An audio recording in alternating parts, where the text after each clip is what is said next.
السلام علیکم ورحمۃ اللہ وبرکاتہ۔ معزز ناظرین، دین کے جتنے شعبے ہیں اور ان کی جو عبادتیں ہیں، دین اسلام نے ہر عبادت سے پہلے اس سے متعلقہ معلومات فراہم کی ہیں، اس سے متعلق مسائل بتائے ہیں تاکہ ان مسائل کے مطابق ہم ان عبادتوں کو انجام دے سکیں۔ ہماری مسلسل ایک کوشش چل رہی ہے کہ ہم دین کی بنیادی چیزوں کو آپ تک پہنچائیں تاکہ آپ لوگ اس کو جان کر اپنی زندگی میں لا سکیں اور تاکہ آپ کی ہر عبادت صحیح انداز میں ہو سکے۔ رمضان کی عبادتوں میں سے بہت ساری عبادتیں ہیں، اس میں سے ایک اہم عبادت روزہ بھی ہے۔ روزے کے سلسلے میں مختلف مسائل ہم نے آپ کے سامنے رکھے۔ اب اس موقع پر ایک اہم موضوع جس کے بارے میں بہت سارے لوگوں کو علم نہیں ہوتا کہ ان چیزوں کے کرنے کے بعد میں وہ یہ سمجھتے ہیں کہ ان کا روزہ ٹوٹ چکا ہے، حالانکہ روزہ مسئلے کے اعتبار سے نہیں ٹوٹتا۔ تو چلیے جانتے ہیں کہ وہ کیا چیزیں ہیں جن کے ہونے کی وجہ سے، جن کے کرنے سے روزہ نہیں ٹوٹتا۔ نمبر 1، بھولے سے کوئی چیز کھا پی لینا ہوتا ہے۔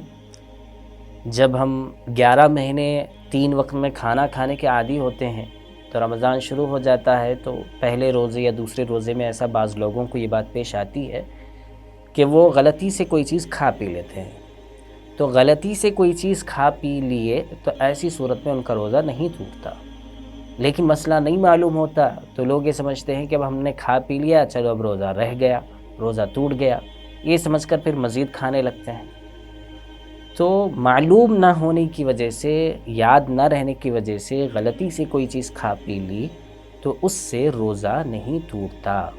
فتاوی شامی والیوم نمبر 7 پیج نمبر 390۔ اسی سے ریلیٹڈ ایک مسئلہ یہ بھی ہے، نمبر 2، بھولے سے اپنی بیوی سے ہم بستری کرنا، بھولے سے اپنی بیوی سے صحبت کرنا۔ اس نے صحبت کی اور اسے یاد نہیں تھا کہ وہ روزے میں ہے، تب بھی اس کا روزہ نہیں ٹوٹتا۔ فتاوی شامی volume number 7 page number 390۔ Number 3، نیند میں احتلام کا ہونا، یعنی سو گئے تھے سحری کر کے اور اس کے بعد میں احتلام ہوا۔ تو احتلام ہو جاتا ہے تو بہت سارے بچے سمجھتے ہیں کہ ہمارا روزہ ختم ہو چکا، حالانکہ ان کا روزہ ختم نہیں ہوتا، بلکہ ان کو اٹھ کر غسل کر لینا چاہیے، کپڑے بدل لینا چاہیے۔ روزے سے اس پر کوئی فرق نہیں پڑے گا چونکہ نیند میں ہوا ہے۔ فتاوی شامی والیوم نمبر 7 پیج نمبر 396۔ اسی سے ریلیٹڈ ایک مسئلہ اور ہے جس کو ہونے کے بعد میں لوگ یہ سمجھتے ہیں کہ روزہ ٹوٹ جاتا ہے، اس کے کرنے سے روزہ ٹوٹ جاتا ہے، یہ غلط فہمی ہے۔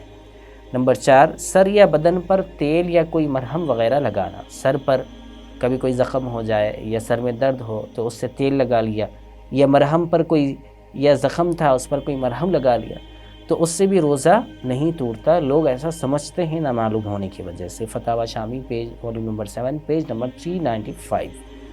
اس سے ریلیٹڈ ایک اور مسئلہ ہے، نمبر 5، سرما لگانا۔ بہت سارے لوگ سمجھتے ہیں کہ سرما لگائے تو روزہ ٹوٹ جاتا ہے، حالانکہ روزہ نہیں ٹوٹتا، گرچہ کہ اس کا اثر حلق میں محسوس ہو لگانے کے باوجود، تب بھی روزہ نہیں ٹوٹتا۔ فتاوی شامی volume number 7 page number 395۔ Number 6، آنکھ میں دوا ڈالنا، کان میں پانی ڈالنا۔ آنکھ میں جو ہے دوا اگر ڈالی جائے روزے کی حالت میں تب بھی اس سے روزہ نہیں ٹوٹتا، اس لیے کہ آنکھ میں جو دوا ڈالی جاتی ہے، فقہاء نے لکھا ہے کہ اس کا تعلق دماغ یا پیٹ سے نہیں ہوتا، تو اس لیے اس سے روزہ نہیں ٹوٹتا۔ کان میں پانی ڈالنا، کان میں اگر پانی ڈالیں تب بھی روزہ اس سے نہیں ٹوٹتا۔ تو یہ بات بھی Kitab al-Fatawa volume number 3 page number 398۔ Number 7 ہے خوشبو لگانا۔ خوشبو لگانے سے بھی، جیسے عطر لگاتے ہیں یا کوئی اور خوشبو لگاتے ہیں، تو اس سے بھی خوشبو لگانا یا سونگھنا، سونگھیں گے تب بھی اس سے روزہ نہیں ٹوٹے گا، چونکہ خوشبو کے اندر دھواں نہیں ہوتا ہے، تو اس سے روزہ نہیں ٹوٹتا۔ فتاوی شامی volume number 7 page number 474۔ Number 8 ہے مسواک کرنا۔ مسواک اگر کریں روزے کی حالت میں تو تب بھی اس سے روزہ نہیں ٹوٹتا، لیکن احتیاط کرنا چاہیے، احتیاط سے کرنا چاہیے کہ اس کا اثر جو ہے حلق سے نیچے نہ اترے، اوپر اگر کرنا چاہیں تو کر سکتے ہیں۔ فتاوی شامی والیوم نمبر 7 پیج نمبر 481۔ اس میں ایک بات یاد رکھنی چاہیے جو اہم ہے، وہ یہ ہے کہ منجن اور ٹوتھ پیسٹ وغیرہ کا استعمال کرنا مکروہ ہے۔ روزے کی حالت میں منجن کا استعمال یا ٹوتھ پیسٹ کا استعمال کرنا علماء نے لکھا ہے کہ مکروہ ہے۔ کیوں؟ اور دوسری بات اس میں یہ بات بتائی جاتی ہے کہ اگر اس کے اجزاء اور اس کے ذرات، یعنی اس کے اندر جیسے پیسٹ کا استعمال کیا ہم نے یا منجن کا استعمال کیا، اگر اس کے کچھ بھی اجزاء جو ہے حلق سے نیچے اتر جائیں گے تو روزہ ٹوٹ جائے گا اس حالت میں۔ اس لیے احتیاط کرنا چاہیے، روزے کی حالت میں ان چیزوں سے بچنا چاہیے۔ Fatawa Usmani volume number 2 page number 190۔ Number 9، اپنا تھوک یا اپنا بلغم نگل لینا۔